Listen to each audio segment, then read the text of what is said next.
Welcome to personal tutor. I am Bhumika Mishra. जैसा कि हम लोग पॉलिटी क्लास 8 की कर रहे थे, आज उसका चैप्टर नंबर 5 है जिसमें जुडिशरी, ठीक है, जुडिशरी के बारे में हम पढ़ेंगे। सबसे पहले तो हमें ये पता होना चाहिए कि जुडिशरी में आता क्या है। ठीक है, देखो, लेजिस्लेचर का काम होता है लॉ बनाना, एग्जीक्यूटिव का काम होता है क्या कहते हैं, देख लीजिए, लेजिस्लेचर। ठीक है, लेजिस्लेचर का काम क्या होता है, लॉ बनाना। ठीक है, एल फॉर लॉ। ठीक है, उसी तरीके से एग्जीक्यूटिव का मतलब होता है एग्जीक्यूट करना। ठीक है, एग्जीक्यूट करना दैट्स मीन कि ये जो लॉ बना है ना उसको इम्प्लीमेंटेशन करना, इम्प्लीमेंटेशन उसमें आएगा। ठीक है, इम्प्लीमेंटेशन। ठीक है, इम्प्लीमेंटेशन। इसी तरीके से जो जुडिशरी है, आपने लॉ बना दिया है, लॉ को इम्प्लीमेंट कर दिया, अब इम्प्लीमेंटेशन में कुछ ना कुछ गड़बड़ी हो जाती है, या फिर लॉ बनाने में कुछ गड़बड़ी हो गई, या इम्प्लीमेंटेशन में उसकी गड़बड़ी हो गई, या लॉ बनाते टाइम कुछ ऐसा हो गया जो हमारे इंडियन कॉन्स्टिट्यूशन में लिखा है उसको बहुत गलत तरीके से इंटरप्रिटेट कर दिया गया। ठीक है, तो इन सब प्रॉब्लम्स की वजह से क्या है कि एक जुडिशरी एस्टेब्लिश की गई। इस जुडिशरी का मतलब होता है कि एक कोर्ट एस्टेब्लिश किया गया। अब ये कोर्ट बताएगी कि जो लॉ बना है वो सही है कि नहीं, वो हमारे इंडियन कॉन्स्टिट्यूशन को हार्म तो नहीं कर रहा है। साथ में ये जो इम्प्लीमेंटेशन हो रहा है, इम्प्लीमेंटेशन में कोई गड़बड़ी आपको समझ में आती है तो आप लॉ कोर्ट का दरवाज़ा खटखटा कर ये बोल सकते हो कि इस लॉ का इम्प्लीमेंटेशन जो है वो बहुत गलत हो रहा है और इसको सही करना चाहिए। ठीक है, तो यहाँ तक चीज़ें समझ में आई। तो इस तरीके से जुडिशरी जो है काम करती है।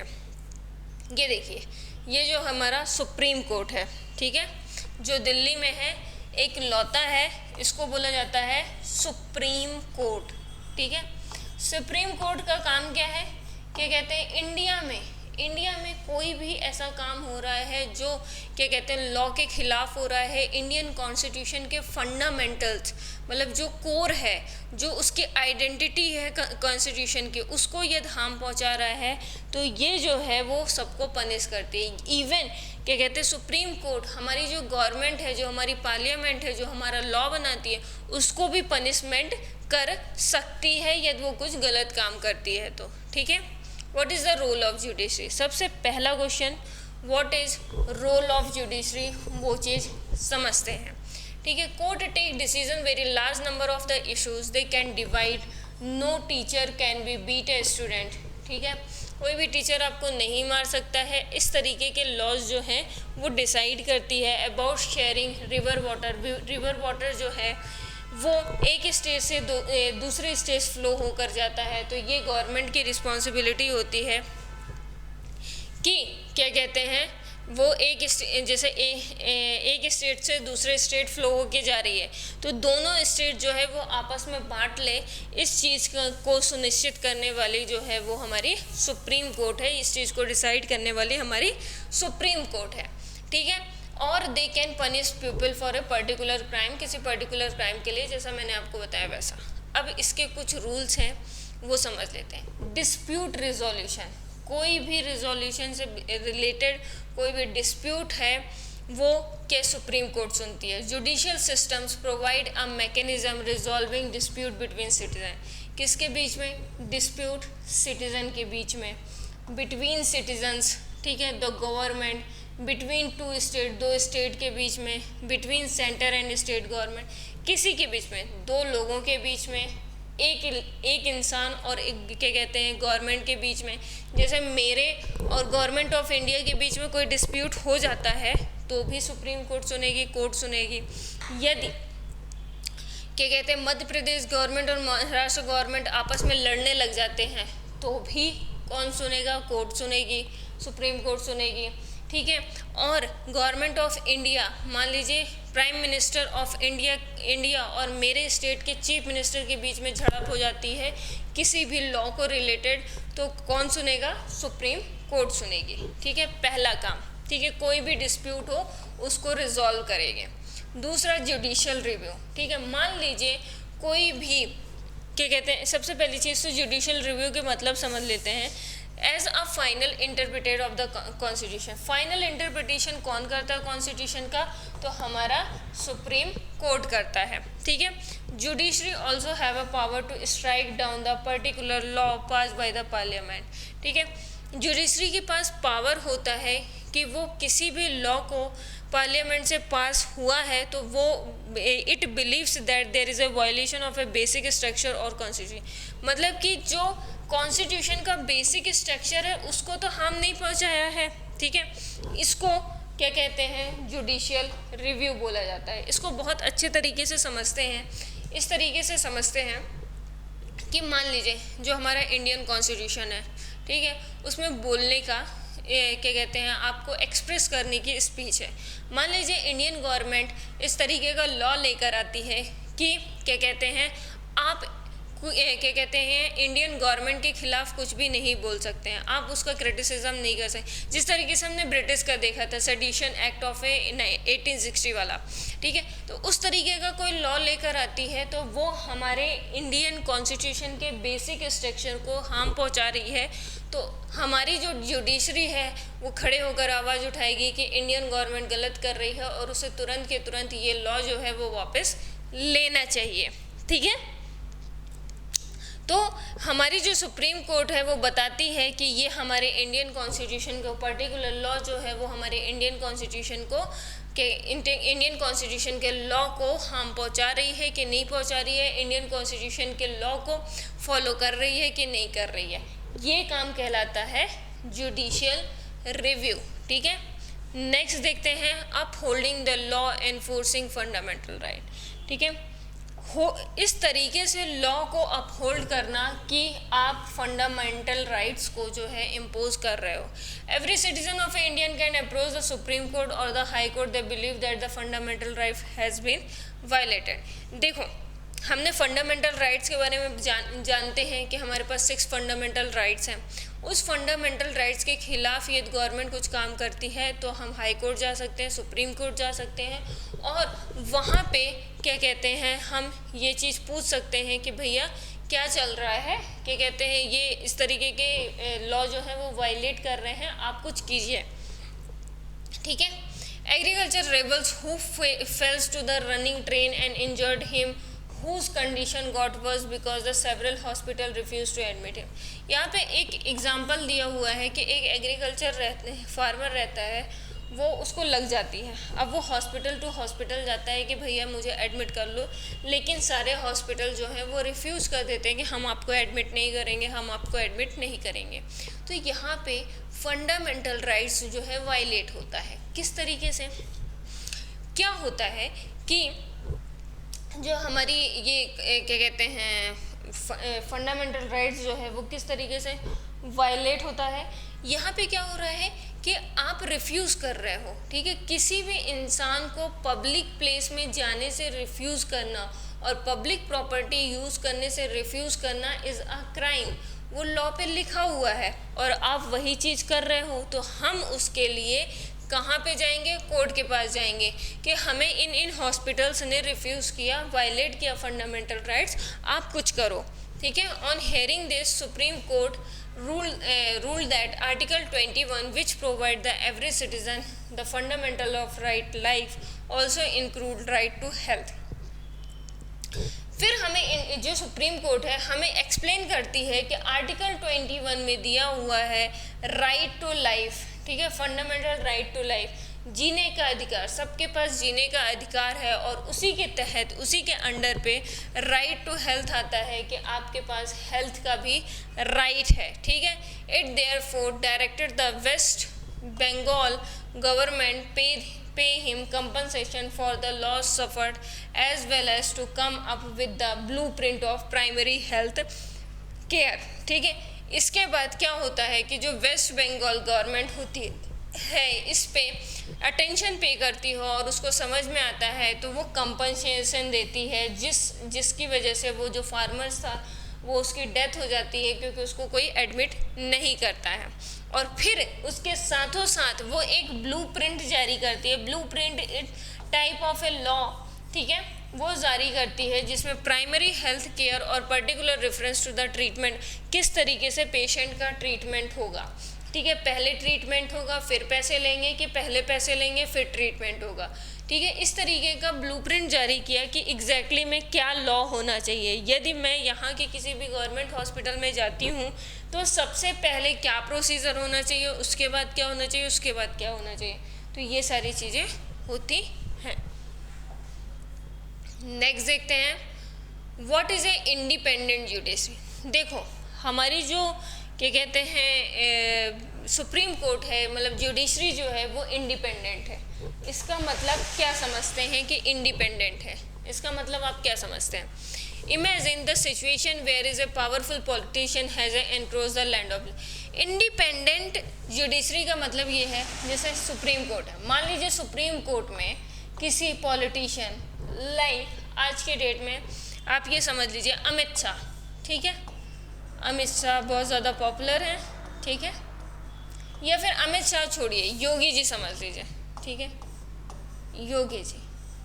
योगी जी के ऊपर कोई केस चल रहा है, ठीक है, सुप्रीम कोर्ट में, वो कोई क्राइम प्रूफ, ये सब एग्जाम्पल है, ठीक है, एग्जाम्पल के उससे ही समझिएगा। मान लीजिए कि योगी जी बहुत पॉपुलर है, उनके पास बहुत ज़्यादा पावर है, ठीक है, अब उनके ऊपर कोई केस लग जाता है और वो सुप्रीम कोर्ट जाते हैं। सुप्रीम कोर्ट में अपना सब कुछ बताते हैं कि नहीं भाई साहब हमने ऐसा कुछ नहीं किया, और वो अपने जितने भी प्रूफ्स होते हैं वो करते हैं।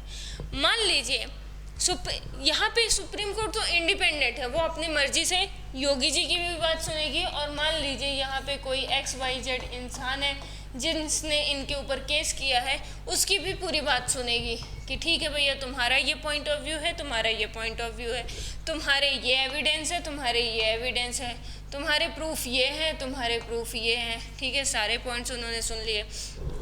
फिर उसके बाद जो उनको प्रूफ मिले हैं, जो उनको एविडेंस मिले हैं, जो सारी चीज़ें हुई हैं, उसके बेसिस में सुप्रीम कोर्ट है डिसाइड करेगा कि भैया कौन सही है, योगी जी सही है कि XYZ सही है, ठीक है, उस बेसिस पे डिसाइड करेगा। योगी जी कभी भी सुप्रीम कोर्ट के काम में इंटरफेयर नहीं कर सकते हैं, ठीक है, योगी जी क्या प्राइम मिनिस्टर, प्रेसिडेंट, कोई भी हमारे सुप्रीम कोर्ट, हमारे जजेस और जुडिशरी के काम में इंटरफेयर नहीं कर सकते हैं। जो जज को लगेगा वो वही करेगा, ठीक है, जुडिशरी हमारी इस तरीके से इंडिपेंडेंट है। एग्जाम्पल के तौर पे यहाँ पे कुछ दिया हुआ है, देख लेते हैं। Imagine a situation in which a powerful petition encroaches on the land of a belonging to your family. Within this judicial system, the politician has power to appoint a dismissed judge from his office. ठीक है, when you take in a case the court, the judge has a clearly partial to the politician. अब देख लीजिए, मान लीजिए family members हैं A और B, और A जो है वो पॉलिटिशियन है, ठीक है, politician has power to appoint and dismiss the जज फ्रॉम द। अब पॉलिटिशियन के पास ये पावर है कि जो जज सुन रहा है उनका केस वो उसी को डिसमिस कर दें या फिर उसका ट्रांसफ़र कर दें, ठीक है। When you take this in the case, the judge is a clearly partial and politician. तो जो जज है ना वो क्या कहते हैं घबराएगा कि भैया ये मेरा ट्रांसफ़र कर सकता है, मुझे टर्मिनेट कर सकता है, तो इस तरीके के काम में तो कौन ही फंसेगा। नहीं भैया मेरे को कुछ नहीं करना, मेरे को तो पॉलिटिशियन का साथ दे दो, तो ना मेरा ट्रांसफ़र होगा ना मेरी नौकरी जाएगी। लेकिन जो हमारा कॉन्स्टिट्यूशन है वो इंडिपेंडेंट बनाता है, पॉलिटिशियन कभी भी जज को ना टर्मिनेट कर सकते हैं ना कुछ कर सकते हैं। देखते हैं, the control of a politician hold over the जजेस does not allow for the जज to take a independence decision. यदि ऐसा होता ना तो कोई भी जज इंडिपेंडेंट डिसीजन नहीं ले सकता। This lack of a independence were force to the जज to make all judgement in the favour of politician, ठीक है, पॉलिटिशियन के फेवर में ही देना पड़ता। Although we gain offer here to rich, कोई पैसा देता, कोई पावर देता, कोई कुछ देता, तो उस बेसिस पे वो चीज़ें होती। India try to influence judicial process, ठीक है, हर एक इंडियन को जुडिशियल प्रोसेस फॉलो करनी पड़ेगी। Indian constitution protect against the kind of A situation by providing independent of judiciary. ये कुछ भी नहीं कर सकते पॉलिटिशियन, ठीक है। आप यदि ये सोचो कि कोई कोर्ट में केस फंसा हुआ है तो उस जज को हटाकर दूसरे जज से सुनवाई कर ले, तो ये भी पॉसिबल नहीं है, ठीक है। ये भी पॉसिबल नहीं है कि गवर्नमेंट ये चीज़ भी कर सके, पॉलिटिशियन ये चीज़ भी कर सके। इसीलिए सिर्फ इसी रीज़न की वजह से जो हमारे जजेस हैं ना, वो इंडिपेंडेंट होकर कोई भी डिसीजन ले पाते हैं। जो मैंने पुरानी स्टोरी सुनाई उसमें सुप्रीम कोर्ट था, सुप्रीम कोर्ट के कोई भी जज होता वो वहाँ पे इंडिपेंडेंट ही लेगा, क्योंकि उस जज को क्या कहते हैं, ना तो पॉलिटिशियन कोई फ़ायदा पहुँचाने वाला है, ना XYZ पर्सन था वो फ़ायदा पहुँचाने वाला है, तो वो इंडिपेंडेंट ही सोचेगा, जो सही होगा वो उसी का साथ देगा। तो इस तरीके से हमारी जो क्या कहते हैं जुडिशरी है वो इंडिपेंडेंट है।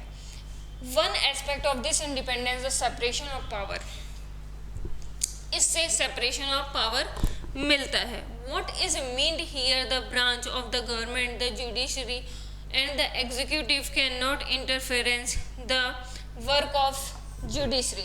The court are not under the government and do not act their behalf. Court जो है वो गवर्नमेंट के अंडर नहीं है और वो कभी भी गवर्नमेंट के लिए काम नहीं करती है, ठीक है। यहाँ पे कोई कंफ्यूजन कि गवर्नमेंट के अंडर कभी भी कोर्ट नहीं है, ठीक है। ये चीज़ समझ में आ गई आपको। नेक्स्ट आगे बढ़ते हैं। For the above separation to work also a crucial that all judges in high court as well as a supreme court appointed with a very little interference of these branches of government. Once appointed to this office, it is a very difficult to remove check. देखो जैसा example जो दिया था कि जजेस को आप easily हटा सकते हैं, ट्रांसफ़र कर सकते हैं, नहीं है वो इतना इजी नहीं है कि आप उसको उस तरीके से हटा पाएँ। उसकी बहुत लंबी प्रोसीजर है जो फॉलो करनी पड़ती है, तब आपको जज को हटा पाओगे। उतने में तो आपकी गवर्नमेंट ही चली जाएगी, ठीक है। तो independent of the judiciary that allow to the court play a central role in ensuring there is a no issue of a power by the legislature and executive, ठीक है। तो कोई भी देखो जुडिशरी का काम है कि वो ये देखे कि कोई भी मिसयूज ना कर रहा हो पावर का, चाहे वो लेजिस्लेचर में हो चाहे वो एग्जीक्यूटिव में हो। It also play crucial role to protecting fundamental right को प्रोटेक्ट करने में भी जो हमारा सुप्रीम कोर्ट है, हमारा जो कोर्ट है जुडिशरी है, वो बहुत इम्पोर्टेंट रोल प्ले करता है, ठीक है। The court is they believe that their right have to violated, ठीक है। कोर्ट हमेशा ये ध्यान रखता है कि कोई भी राइट जो है वो क्या कहते हैं कि वायलेट ना हो रहा हो, और ये वायलेट होता है तो उसके लिए सुप्रीम कोर्ट एक्शन लेता है, हाई कोर्ट एक्शन लेता है, ठीक है। मान लीजिए अनटचेबिलिटी एक्ट लेकर आए, फंडामेंटल राइट्स है कि आप किसी के साथ भी डिस्क्रिमिनेशन नहीं कर सकते। यदि आपके साथ डिस्क्रिमिनेशन हो रहा है ना तो आप कोर्ट में जा सकते हो इसलिए और बोल सकते हो कि मेरे साथ डिस्क्रिमिनेशन हो रहा है, ठीक है। आगे देखते हैं what is the structure in India. देखो 3 डिफरेंट लेवल्स है कोर्ट का।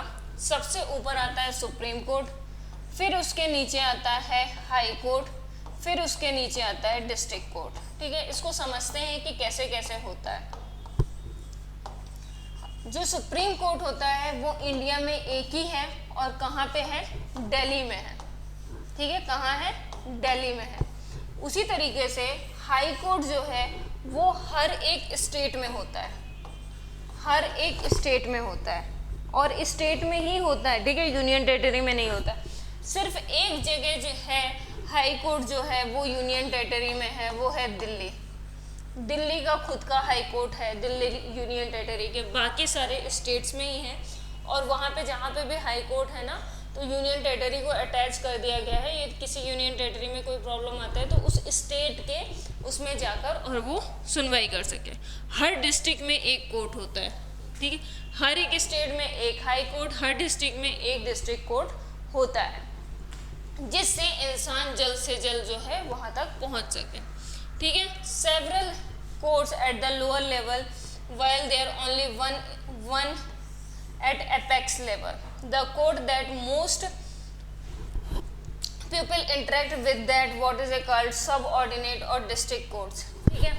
जैसे तहसील लेवल पे, डिस्ट्रिक्ट और तहसील लेवल पे क्या होता है, डिस्ट्रिक्ट कोर्ट होता है। ईच स्टेट में divided into the district there is a presided only district जज। डिस्ट्रिक्ट कोर्ट को रन कौन करता है, डिस्ट्रिक्ट जज करता है। मान लीजिए मध्य प्रदेश की बात करते हैं तो मध्य प्रदेश में 52 डिस्ट्रिक्ट्स हैं, तो 52 डिस्ट्रिक्ट्स हैं तो 52 डिस्ट्रिक्ट जज होंगे, ठीक है। उनके ऊपर कौन होता है, एक कोर्ट होता है high court. Each state has a high court which is a highest court of the state.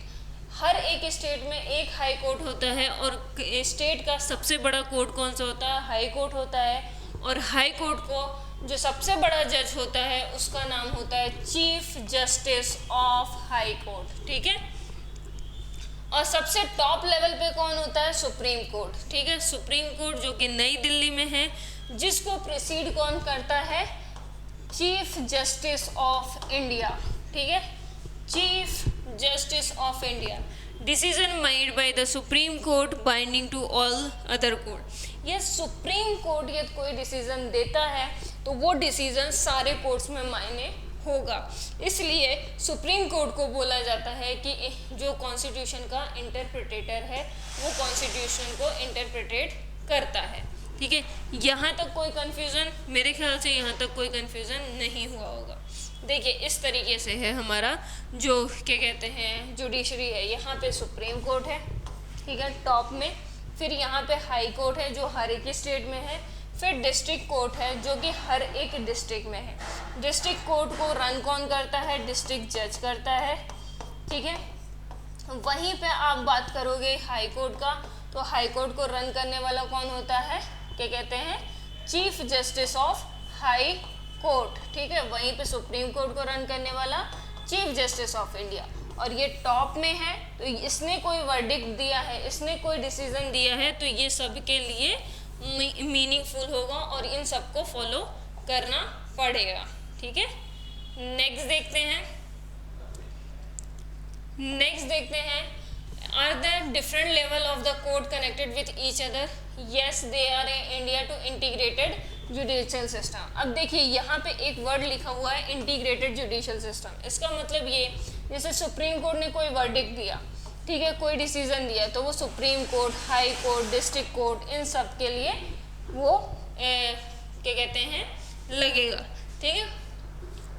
High court are binding on the lower court. और हाई कोर्ट कोई डिसीजन देता है तो वो हर एक उस स्टेट के हर एक डिस्ट्रिक्ट के लिए वो चीज़ क्या कहते हैं लागू होगी, और इसके नीचे भी कोई लोअर कोर्ट होता है तो उसके ऊपर भी लागू होगी। Another way understand the integration through the appellate system that exists in India. This means that the person can appeal to the higher court they believe the judgment passed by the lower court. ये मान लीजिए आपने चोरी की और भाग गए, ठीक है। आप गए, सबसे पहले आपकी जो सुनवाई होगी वो डिस्ट्रिक्ट कोर्ट में हो जाती है, ठीक है। डिस्ट्रिक्ट कोर्ट में गए और डिस्ट्रिक्ट कोर्ट ने क्या कहते हैं एक वर्डिक्ट जारी कर दिया, एक डिसीजन दे दिया कि आपको 7 ईयर की जेल होगी, ठीक है। आपको लगा कि यार ये मेरे साथ गलत है कि 7 साल के मुझे जेल कर दिया, इतना बड़ा तो क्राइम भी मैंने नहीं किया, ठीक है। तो आप क्या करोगे, हाई कोर्ट जाओगे और हाई कोर्ट में क्या करोगे कि आप बोलोगे कि मेरे को 7 साल की जेल दी है, मैंने इतना बड़ा क्राइम तो किया नहीं है, मैंने छोटा सा क्राइम किया है, मेरी जेल जो है वो कम होनी चाहिए। तो आप 5 ईयर की जेल, ठीक है, 5 ईयर की जेल मिल गई आपको, ठीक है। अब हाई कोर्ट ने 5 ईयर की जेल की, भैया मैंने तो इतनी बड़ी गलती की नहीं है, मेरे को इतना क्यों क्या कहते हैं इतने दिनों की जेल क्यों गई। फिर आप जाओगे सुप्रीम कोर्ट के पास, ठीक है। ये सुप्रीम कोर्ट ने बोल दिया कि नहीं आपने बहुत कम क्राइम किया है, आपको 1 ईयर की जेल होनी चाहिए। तो इस तरीके से ये कोई भी जेल होती है आपको, तो आप अपने अपर कोर्ट के पास जाकर ये बोल सकते हो कि मेरी कम कर दो। ये अपर कोर्ट ने बोल दिया, जैसे इसने 5 ईयर बोल दिया, तो इसकी जो वर्डिक्ट है, इसका जो डिसीजन है वो कम हो जाएगा और इसके ऊपर वाले का डिसीजन जो होगा वो माना जाएगा। ठीक है, तो ये चीज़ होती है इंटीग्रेटेड जुडिशियल सिस्टम। ठीक है, अब what do you mean by the appellate system by the tracking case. ठीक है, अब इसमें बताया जो lower court to be the supreme court. Appellate system मतलब ये होता है कि ये लोअर कोर्ट ने कोई डिसीजन दिया, आपको नहीं पसंद आया तो आप उसको चैलेंज कर सकते हो हायर कोर्ट में। ठीक है, तो ये चीज़ होती है। अब यहाँ पे एग्जाम्पल उन्होंने दिया है कि किस तरीके से आप कर सकते हो। In February 1980 Laxman married the 20-year-old Sudha Goyal. They lived in the flat Delhi and Laxman brother and their families. ठीक है, फिर इस तरीके से उन्होंने पूरा बताया है कि किस तरीके से क्या कहते हैं, वो पहले डिस्ट्रिक्ट कोर्ट गए तो डिस्ट्रिक्ट कोर्ट में, ट्रायल कोर्ट गए तो वहाँ पे किस तरीके से हुआ और उनको फिर क्या वो मिली। ठीक है, तो उस तरीके से वो ऊपर वाले कोर्ट में गए।